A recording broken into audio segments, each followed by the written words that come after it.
Салам достор, биздин каналга жазылыңыздар. Башкалар көрсөтпөгөндү биз көрсөтөбүз. Райымбек Матраимовго байланыштуу иликтөөңөр Кыргызстандан чыгарылган кеминде 700 миллиондун изи тууралуу маселе эмне болду деп мага дагы, Азаттыкка дагы комментарий жазып атасыңар.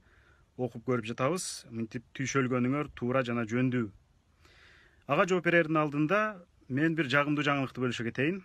Азаттыктын жана өнөктөштөрдүн биргелешкен ошол иликтөөлөрү Том Ренер атындагы эл аралык абройлуу сыйлыкты жеңди.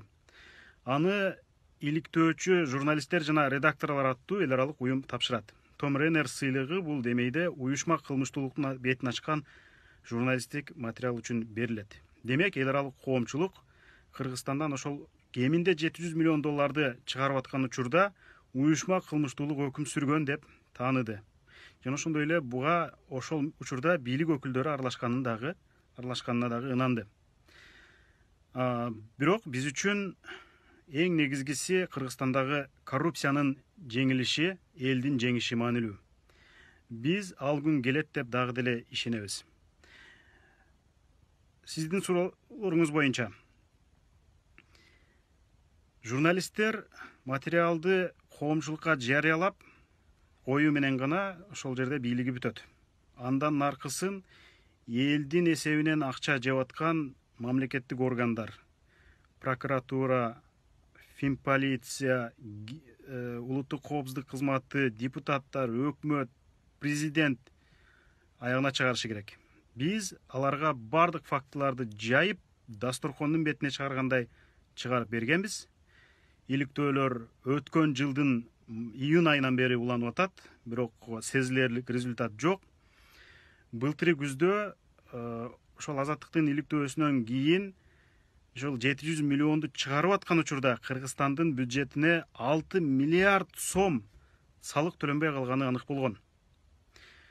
Өкмөт ошол төлөнбөй калган салыкты ошондон бери төктүрүшү керек эле, кайтарышы керек эле. Мына азыр коронавирустан кыйналып элдер нанга акча таппай отурат. Кыргыз өкмөтү 700 миң киши жумушсуз калышы мүмкүн деп атат. Ошондой жумушсуз калган адамдарына башка өлкөлөр $100, $200, Америка $3000 чейин колуна акча карматып атат. Бизде андай мүмкүнчүлүк жок деп кол жайып отурушат. Эгер ошол 6 миллиард сомду өндүргөндө азыр 700 миң кишиге $100 бөлүп берсе болот эле. Ишенбесеңиз, калькуляторуңузду алып чыгып, азыркы курс менен санаңыз. Биздин элге келтирген пайдабыз мына ушул. Кээ бирөөлөр айтып атпайбы, силер эмне пайда келтирип койдуңар, элге эмне жардам кылдыңар депчи. Журналисттин жардамы мына ушул. Биз элдин ырыскысын кайтарып берүүгө абдан чоң шарт түздүк.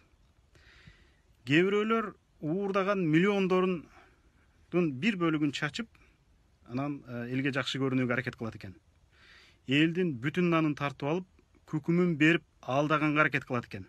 Муну аң сезимдүү адамдар көрүп турат деп ойлойм.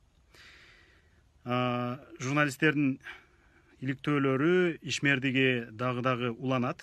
Буюрса, башка дагы толгон токой коррупциялык иштерди алып чыгып бетин ачабыз. Бул биздин миссиябыз жана эл алдындагы парзыбыз. Бүгүнкү кайрылуу символикалык датага дагы туш келип турат. 7 апрель 2010 жылы ондогон азаматтарыбыз Кыргызстанда коррупция жоголсун, үй бүлөлүк бийлик орнобосун, бир ууч топ башкарбасын, элдин байлыгын соруп жыргабасын деп чыгып өмүрлөрүн берген.